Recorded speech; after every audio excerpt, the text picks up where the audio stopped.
এই দিনকে উপলক্ষ করে হযরতে হুসাইন রাদিয়াল্লাহু তাআলা আনহুর শহীদ হওয়াকে স্মরণ করে বিলাপ করা, মাতম করা, জারি পিটা এগুলা বাদ দিয়ে আমাদের যেটা করতে হবে, এই দিন এমন এক দিন, আজকে যেহেতু তাফসির আছে আমরা বলবো, এই দিন আশুরার দিন শুধু হযরত হুসাইন রাদিয়াল্লাহু তাআলা আনহুর শাহাদাতের সাথে সম্পৃক্ত নয়, বরং এমন একটা দিন হচ্ছে আশুরার দিন যেই দিনে আল্লাহ আসমান সৃষ্টি করেছেন, যেই দিনে আল্লাহ জমিন সৃষ্টি করেছেন, যেই দিনে আদমকে সৃষ্টি করেছেন, যেই দিনে আদমকে দুনিয়ায় প্রেরণ করেছেন, যেই দিনে আদমের তওবাকে আল্লাহ কবুল করেছেন, যেই দিন লূত আলাইহিস সালামকে আল্লাহ হেফাজত করেছেন, যেই দিন হযরতে ইউনূস আলাইহিস সালামকে মাছের পেট থেকে বের করেছেন, যেই দিন আল্লাহ রাব্বুল ইজ্জত ওয়াল জালাল হযরত নূহ আলাইহিস সালামকে বন্যার থেকে বাঁচিয়ে দিয়েছিলেন, যেই দিন ইব্রাহিম আলাইহিস সালামকে আগুন থেকে বাঁচিয়েছেন, যেই দিন মুসা আলাইহিস সালামকে ফেরাউন থেকে বাঁচিয়েছেন, যেই দিন ঈসা আলাইহিস সালামকে আসমানে উঠিয়ে নিয়েছেন, এই সব দিন ছিল 10 মুহররম আশুরা।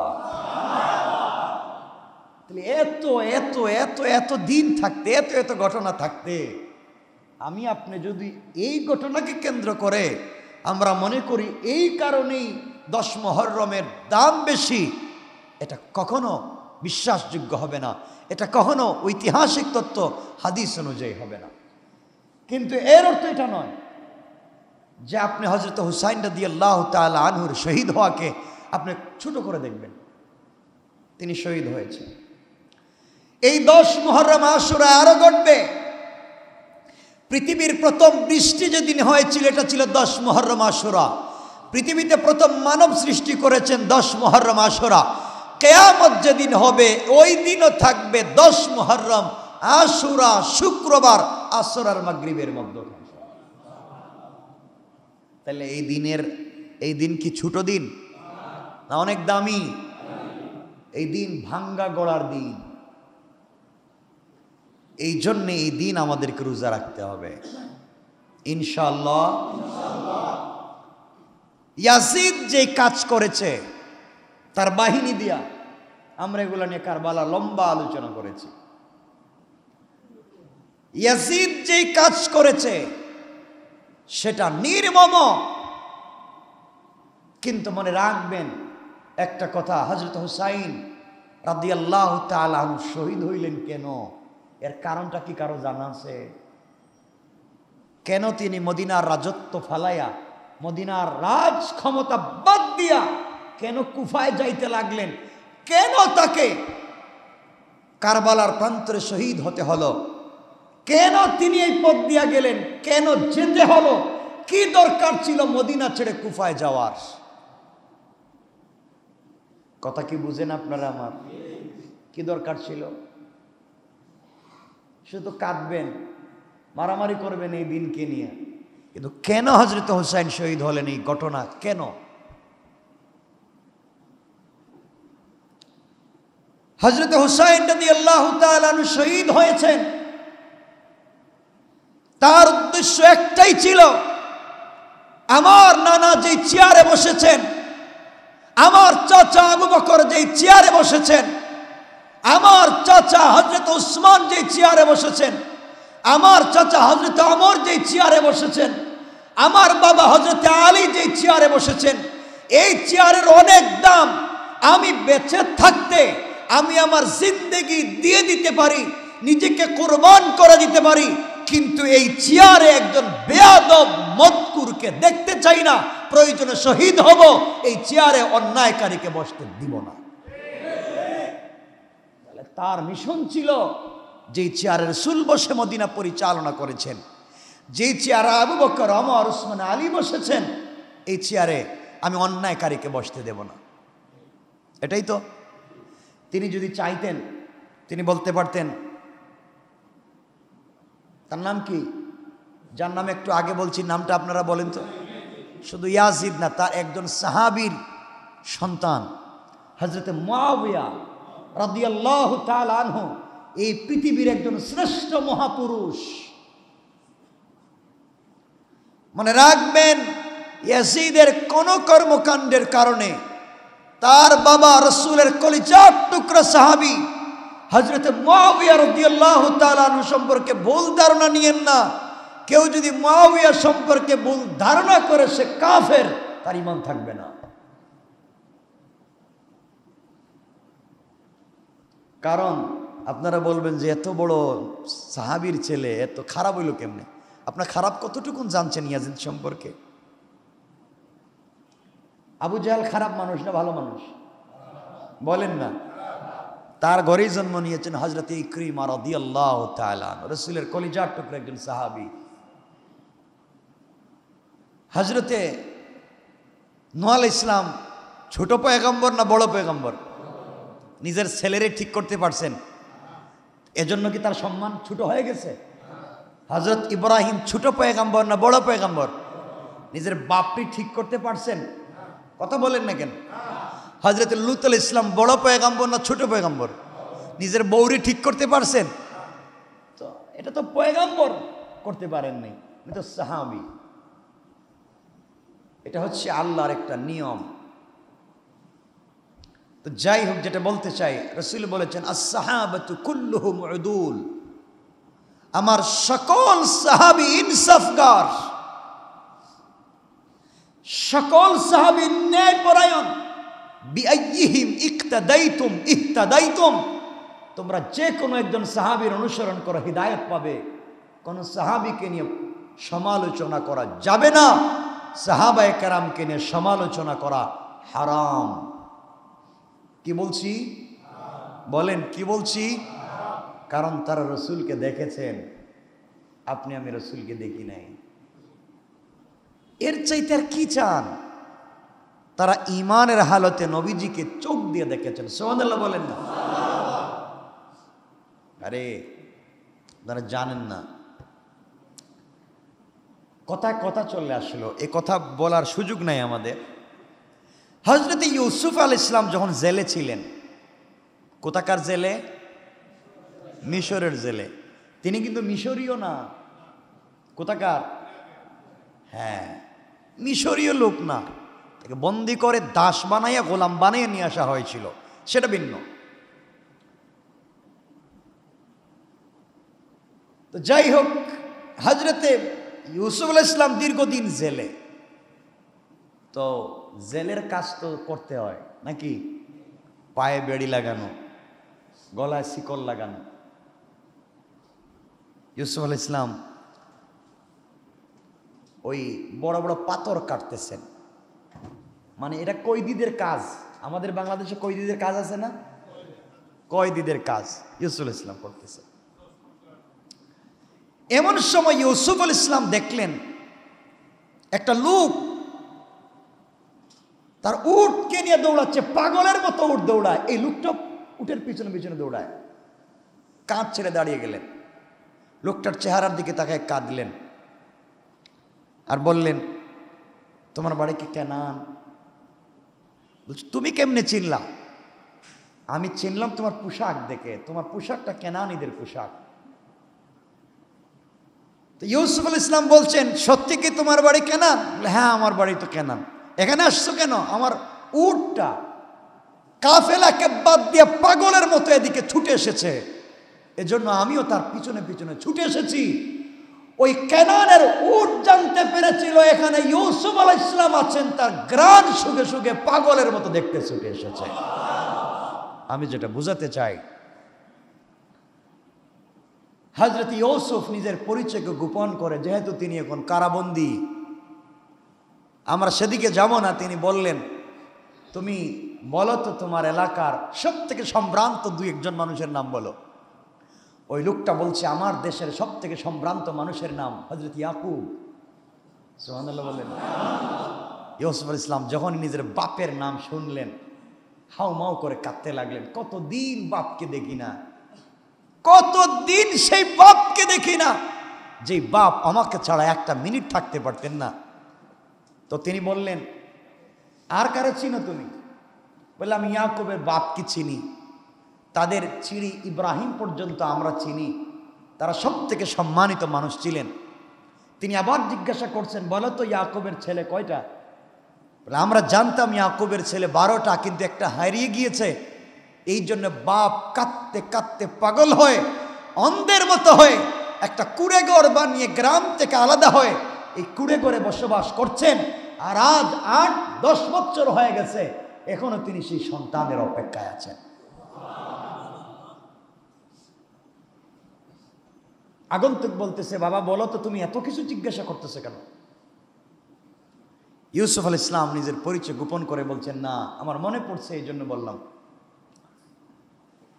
আচ্ছা যাই হোক, আপনি যদি আপনাদের পয়গাম্বর সব থেকে সম্ভ্রান্ত মানুষ ইয়াকুবকে পান, বলবেন মিশরের বন্দিখানায় একজন যুবক বন্দি আছে, তিনি যখন তার রবের কাছে হাত উঠাবেন, তিনি যেন এই বন্দীদের জন্য দোয়া করেন এবং তার হারিয়ে যাওয়া সন্তানের জন্য যেন দোয়া করেন। সে যেখানে থাকে সে যেন নিরাপদে থাকে, যেখানেই থাকে সে যেন বাবার কুলে আবার ফিরে যায়।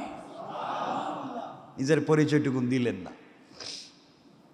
একথা বলার পরে চলে গেছে আগন্তুক। দীর্ঘদিন পরে আগন্তুক যাওয়ার পরে হযরত ইউসুফ ইসলাম ইয়াকুবের সঙ্গে দেখা হলো। আগন্তুক তার ঘটনাগুলো বলতেছে এভাবে, ইয়াকুব তো পয়গম্বর, কি বললেন পয়গম্বর না? ঘটনা শুনতে শুনতে বললেন, একবার বলো না এই ছেলেটা তার নাম কি? তার নাম তো আমাকে বলেনি। দেখতে কেমন? দেখতে অনেক সুন্দর। এখন তার দাড়ি হয়েছে, সে বড় হয়েছে। তাকে কতটুকু লম্বা দেখেছ? সব বর্ণনা নিলেন। নেওয়ার পরে বলতেন, সে শেষে কি বলেছে? সে আপনার কথা বারবার জিজ্ঞাসা করেছে, আপনার 11 ছেলের কথা জিজ্ঞাসা করেছে, একটা ছোট্ট ছেলে আপনার, তার কথা জিজ্ঞাসা করেছে কিন্তু নাম বলে নাই, মানে বিনিয়ামিন। শেষে এই কথা বলেছে যে ইয়াকুব পয়গম্বরকে বইল তিনি যেন মিশরের কারাবন্দীদের জন্য দোয়া করেন, যারা মজলুম, যারা নিরপরাধ, তারা যেন মুক্তি পায়, আর তার সন্তানের জন্য যেন দোয়া করেন, সন্তান যেন আবার ফিরে যায়। ইয়াকুব বললেন, আমি জানি, আমি বুঝতে পেরেছি এটা আমারই ছেলে ইউসুফ। এই বলে এই লোকটাকে বুকের সঙ্গে জড়াইয়া শুধু চোখের মধ্যে চুম্বন করতে লাগলেন আর বলেন, এই চোখ দিয়ে আমার ইউসুফকে দেখেছো, তুমি আমার ইউসুফকে এই চোখ দিয়ে দেখেছো, আমি তোমার চোখে চুম্বন করলাম, যেন আমি আমার ইউসুফের চোখে চুম্বন করতে পেরেছি, কারণ তুমি এই চোখ দিয়ে আমার ইউসুফকে দেখে এসেছো। আমি যেটা বোঝাতে চাইছিলাম, শুধুমাত্র একটু দূর থেকে একজন আরেকজনকে দেখেছেন, তার প্রেমে, তার ভালোবাসায়, তার আবেগে যদি একজন বাবা একজন আগন্তুকের চোখে চুম্বন করতে পারেন, যে সাহাবায়ে কেরাম আমার রাসূলকে দেখেছেন, যিনি ফাকাবা কাউসাইনি আও আদনা, আল্লাহর সঙ্গে দেখা করে সামনাসামনি কথা বলেছেন, যিনি আসমানের চন্দ্র সূর্যের চাইতে বেশি সুন্দর, সেই রাসূলে পাকের চেহারা যারা ঈমানের সাথে দেখেছে, তাদের জন্য দুনিয়ার, তাদের জন্য জাহান্নামের আগুন হারাম হয়েছে, জান্নাত ওয়াজিব হয়েছে। এমন একজন সাহাবীকে নিয়ে কথা বলা, নিন্দা করা হারাম, কুফরি। কথা কি বুঝতে পেরেছেন? রাসূলের সবথেকে ছোট সাহাবী যদি বলি, ছোট বলতে আপনারা আবার কি বুঝবেন জানি না, ছোট বলতে বলতেছি হযরতে হামজা রাদিয়াল্লাহু তাআলা আনহুকে যে শহীদ করেছে, তার নাম কারো জানা আছে? কি নাম? তার নাম হচ্ছে ওয়াহশী। তার নাম ওয়াহশী, যাকে পাওয়া গেলে কতল করা ফরজ, যেখানে পাওয়া যায় ফরজ। তো যখন সে ঈমান এনেছে, রাসূল সাথে সাথে সব মাফ করে দিয়েছেন। একথা বলছেন, তুমি এখন এই পৃথিবীর সবথেকে দামি মানুষ, তোমার ঈমান আছে, তুমি আমার সামনে বসো না, তোমাকে বসলে দেখলে আমার চাচার কথা মনে পড়ে, তুমি একটু দূরে বসো, একথা শুধু বলছেন। হযরতে ওয়াহশী ইন্তেকালের আগে তার এই অন্যায়ের পাশ্চাত্য দিতে তিনিও কিছু মানুষকে এভাবে হত্যা করে রাসূল পাকের সামনে হাজির করতে পারেন নাই। তখন আবু বকর সিদ্দিক রাদিয়াল্লাহু তাআলা আনহুর জামানা ছিল।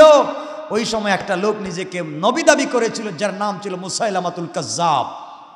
এই মুসাইলামাতুল কাজ্জাবকে হত্যা করে আবু বকরের সামনে হাজির করে বলছিলেন, আবু বকর খলিফাতুল মুসলিমিন, আমি রাসূলের চাচাকে শহীদ করে আমি যে অন্যায় করেছি, আজকে নবুয়তের দাবিদারকে হত্যা করে আমি সেই অন্যায়ের কাফারা দিতে পেরেছি। সুবহানাল্লাহ। তারা তো সেই ইমানদার ছিল। এই জন্য আল্লাহ রসুলের কোন সাহাবীকে নিয়ে কথা বলা যাবে? বলেন না, কথা বলা যাবে? কখনো বলবেননি। কারো প্ররোচনায় পড়ে কখনো না। জিন্দগি শেষ, ঈমান থাকবে না। সুতরাং আশুরার দিনের 1 নাম্বার আমল কি? 2 নাম্বার থাকলে যা আছে তাই। তো আমি বলতেছি না যে এখন ঋণ করে আইনা খাইবেন, যা আছে তা মিলেমিশে খাবেন, একসাথে আমল করবেন, গুনাহ মাফ করাবেন। রাসূল সাল্লাল্লাহু আলাইহি ওয়াসাল্লামের সাহাবী হযরত আবু হুরায়রা রাদিয়াল্লাহু তাআলা আনহু এবং আরো সাহাবায়ে কেরাম সহিহ riwayat বর্ণনা করেছেন, নবীজি তার জিন্দেগিতে 4 কাজ কখনো বাদ দেন নাই। কয় কাজ? 4 কাজ। 1 নাম্বার, তিনি যতদিন বেঁচে ছিলেন আশুরার রোজা তিনি ছেড়ে দেন নাই। আসতে বললেন না? আমরা রাখবো তো ইনশাল্লাহ। আজকে কয় তারিখ?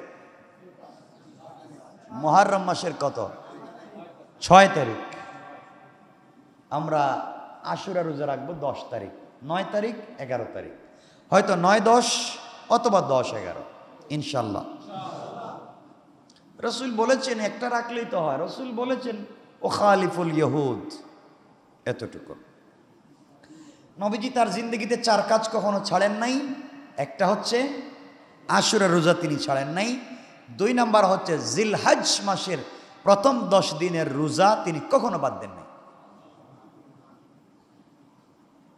কয়টা বললাম? 3 নাম্বার, তিনি প্রত্যেকটা আরবি মাসের 13, 14, 15 তারিখ রোজা রাখতেন। 3 দিন, 13, 14 কখনো বাদ দেন নাই। তাহলে কয়টা বললাম? বলেন না। 3টা। 1 নাম্বার আশুরা রোজা, 2 নাম্বার জিলহজের প্রথম 10, 3 নাম্বার প্রত্যেক মাসের 13, 14, 15, 4 নাম্বার ফজরের ফরজের আগের 2 রাকাত সুন্নাত তিনি কখনো ছাড়েন নাই। তাহলে আপনাদের যদি নামাজ কাজা হয়ে যায়, ফজর সুন্নত সহ আদায় করবেন ইনশাআল্লাহ। এই সুন্নত কা মিসলিল ফরজ ইনশাআল্লাহ আদায় করব তো। কয়টা বলছি? 4 কাজ করব তো ইনশাআল্লাহ। আমরাও বেঁচে থাকলে আশুরা রোজা বাদ দেব না। আমরাও বেঁচে থাকতে জিলহজ মাসের প্রথম 10 দিনের রোজা বাদ দিব না। 10টা না রাখতে পারি, একটা তো রাখতে পারবো আরাফার দিন ইনশাআল্লাহ।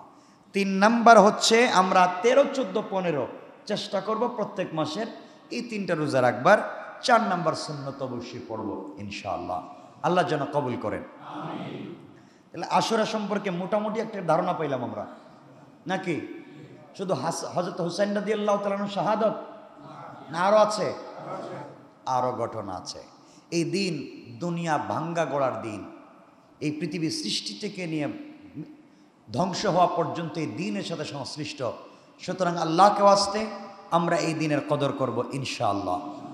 সাহাবায়ে কেরামকে ভালোবাসবো ইনশাআল্লাহ। বলেন না ইনশাআল্লাহ?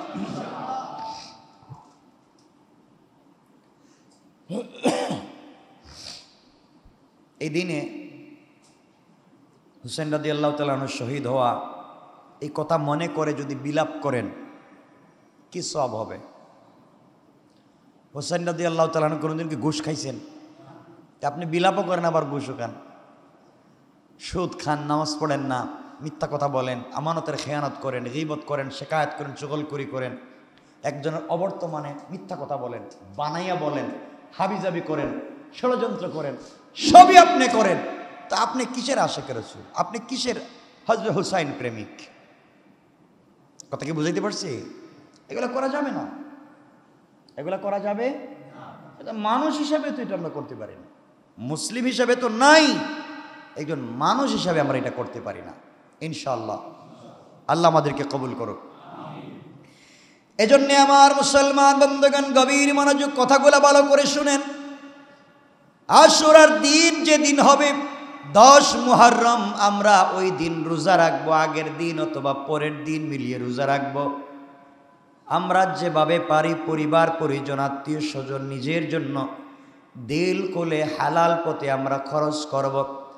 আল্লাহ রাসূল সাল্লাল্লাহু আলাইহি ওয়াসাল্লাম বললেন, যে গোলাম আমার যে উম্মত আশুরার দিনে রোজা রাখলো তার যেন আগের 1 বছরের গুনাহ মাফ হয়ে গেল। নবীজি সাল্লাল্লাহু আলাইহি ওয়াসাল্লাম আরো বললেন, যে ব্যক্তি এই মাসের ভিতরে অনেকগুলা রোজা রাখলো, আল্লাহর মাস, সে যেন আল্লাহর প্রিয় পাত্র হয়ে গেল। আল্লাহ রাব্বুল ইজ্জত ওয়াল জালাল তার নিজের হাতে তাকে জান্নাতে দেওয়ার জিম্মাদার কোন। সুবহানাল্লাহ। এজন্য আমার মুসলমান বন্ধুগণ, সাহাবায়ে কেরামকে ভালোবাসতে শিখুন, আল্লাহর রাসূলকে ভালোবাসতে শিখুন। আল্লাহর রাসূল সাল্লাল্লাহু আলাইহি ওয়াসাল্লামকে সাহাবায়ে কেরাম যেভাবে ভালোবেসেছেন আমাদেরকেও ওভাবেই ভালোবাসতে হবে। নবীজি বলেছেন, মান আহাব্বা সুন্নতি ফাকাদ আহাব্বানি ওয়া মান আহাব্বানি কানা মাই ফিল জান্নাহ।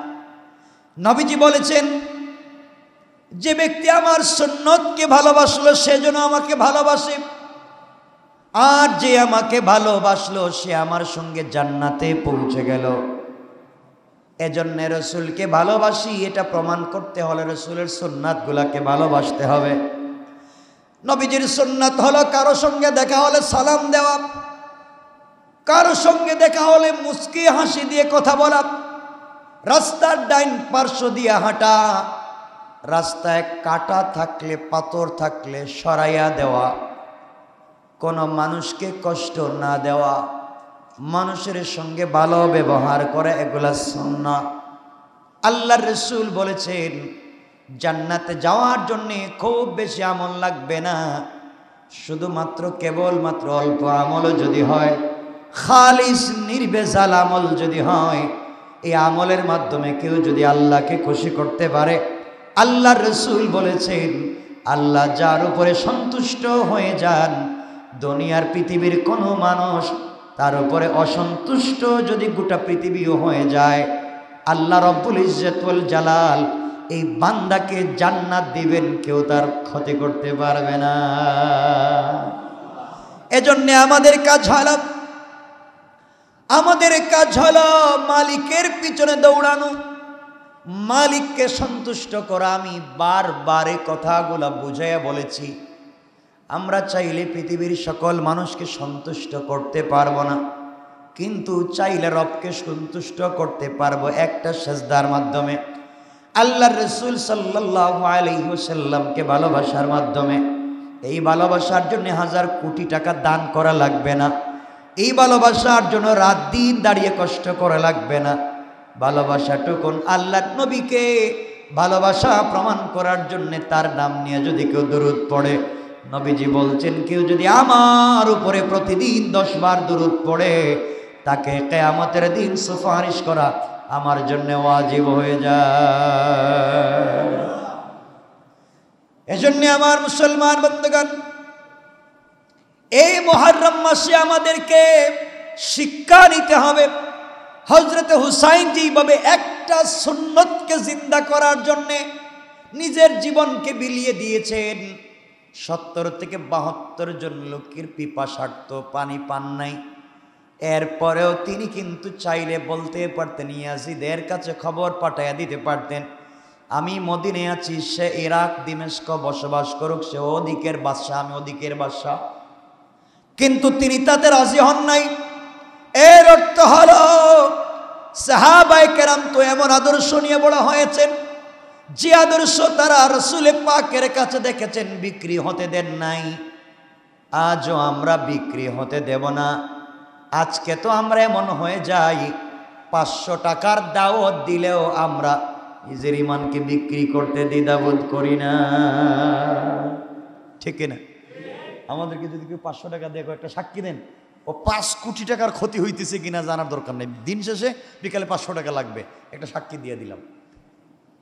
আমি খুব মিথ্যা বলে ফেলছি মনে হয়, হ্যাঁ? দিয়ে দিস, সাক্ষী একটা দিয়ে দিস।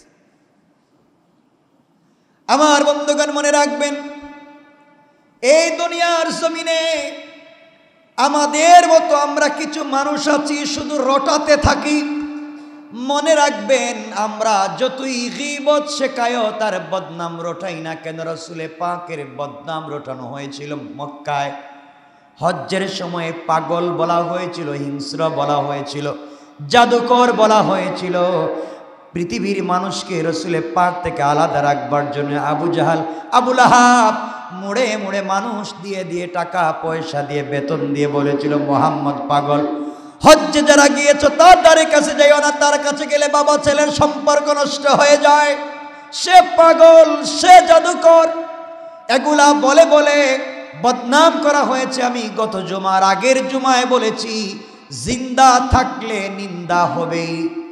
মরা মানুষের সমালোচনা কেউ করে না, মরা মানুষের প্রশংসা তো দুশ্মনও না করে না।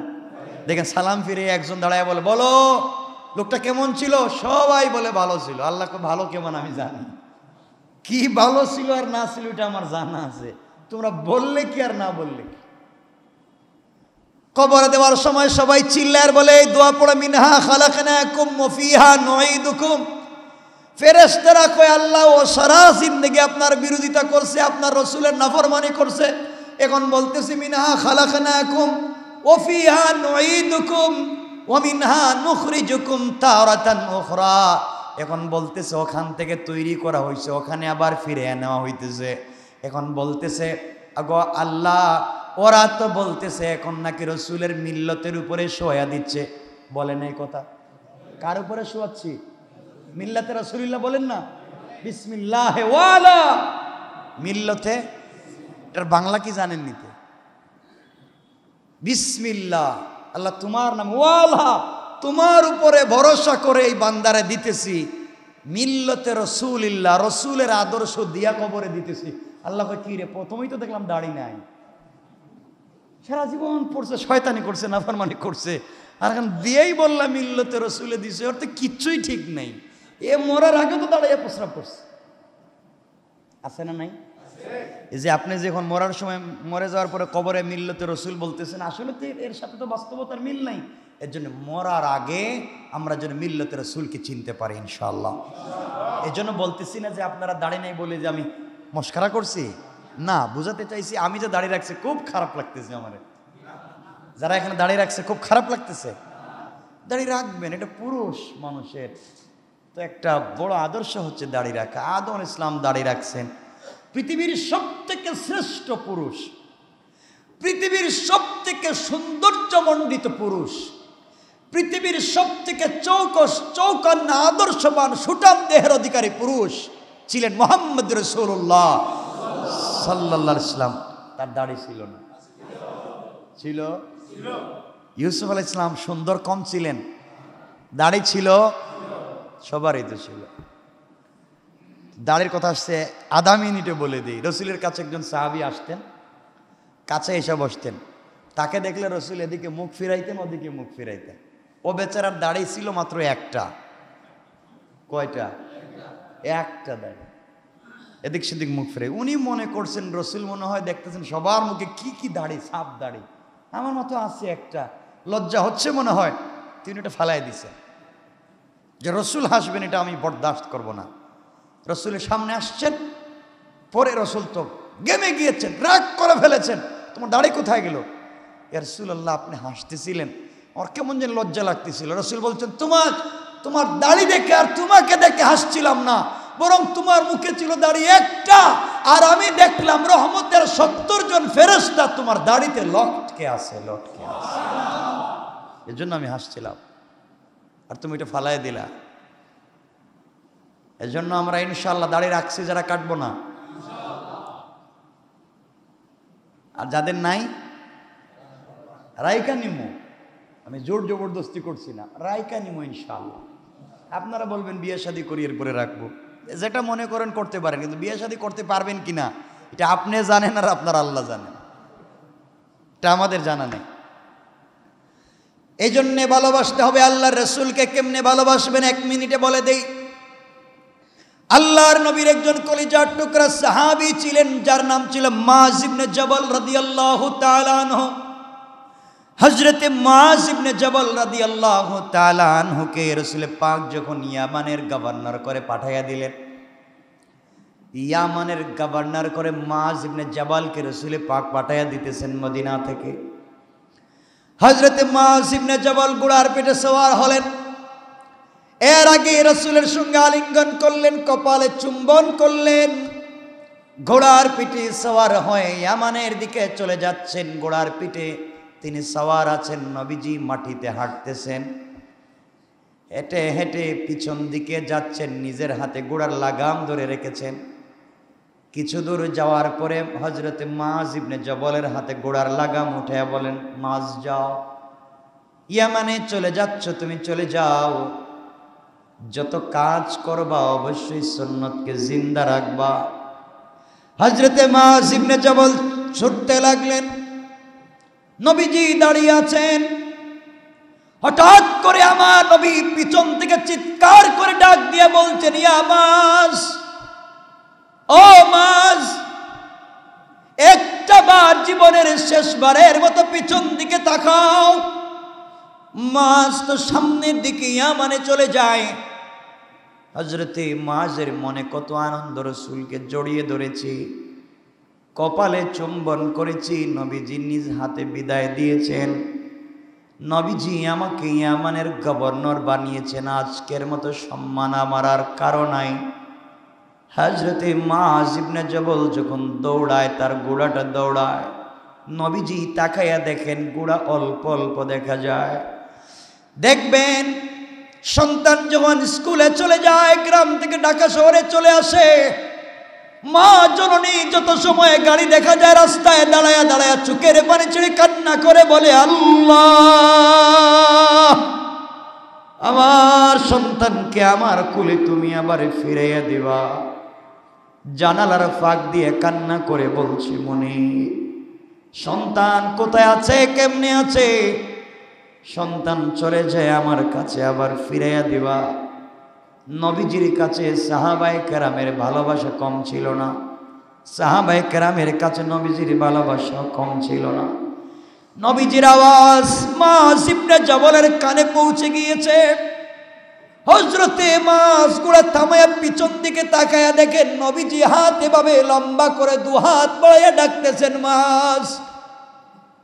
মুআজ আশ্চর্য হয়ে গিয়েছেন, নবীজি আমাকে বিদায় দিয়েছেন হাসি মুখে, এখন দুহাত বাচ্চাদের মতো উঠায়া ধরেছেন। মা যেভাবে অন্যের কুল থেকে বাচ্চাকে কুলে নেওয়ার জন্য হাত লম্বা করে, নবীজি কেন আমার দিকে হাত লম্বা করে কাঁদতেছেন?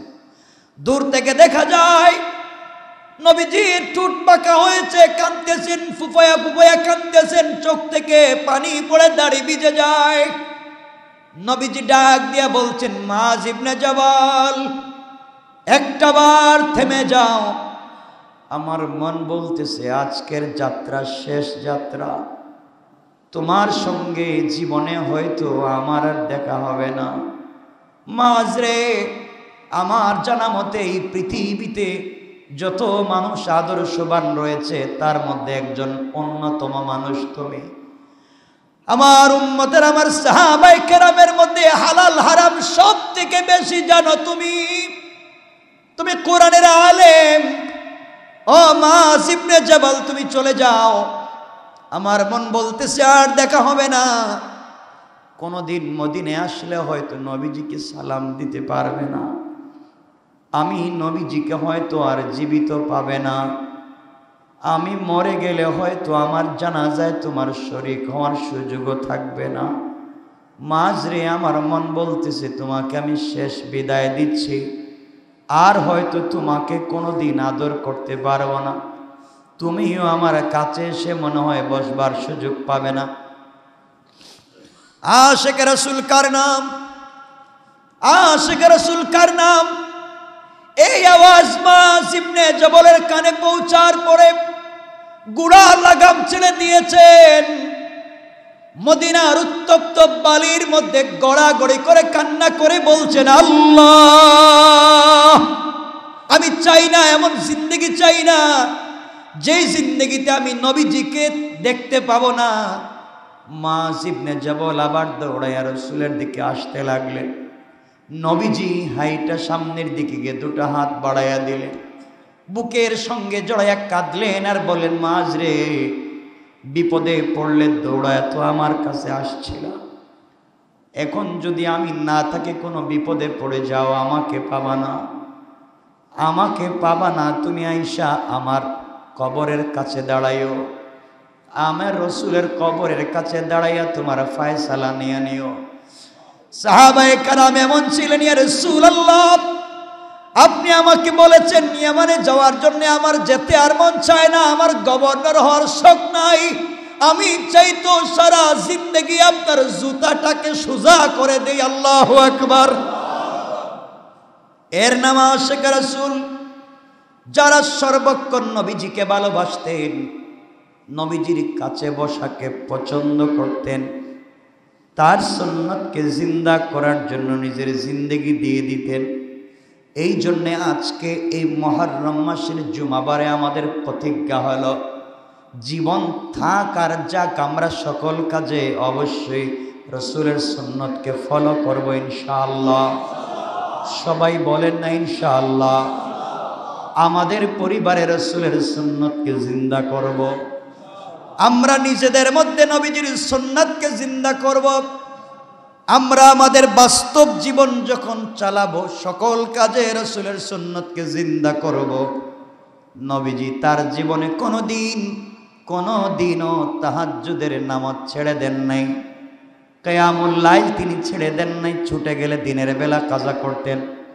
ও ভাই, আপনি চাইলে ইশার সালাতের সঙ্গে পড়তে পারেন, আপনি যদি রাত্রে না উঠতে পারেন ইশার সালাতের পড়ে আদায় করে নেন, এরপরেও আপনি কিয়ামুল লাইল পড়েন, তাহাজ্জুদের সালাত পড়েন।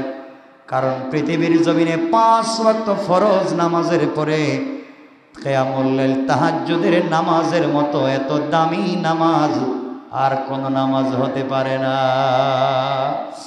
আল্লাহ রাব্বুল ইজ্জত ওয়াল জালাল হাদিসে কুদসিতে বলেছেন, আমার কোন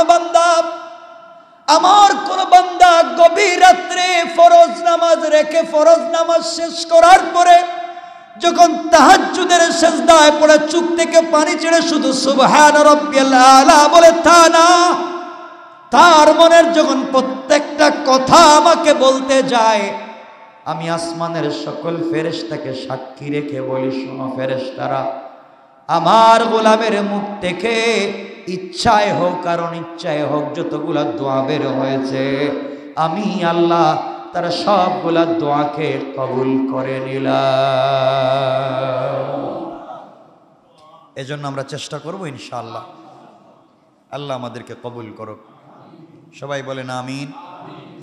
আজকে বাদিশা মসজিদে তাফসির হবে, আমরা সকলেই তাফসিরে থাকবো ইনশাআল্লাহ।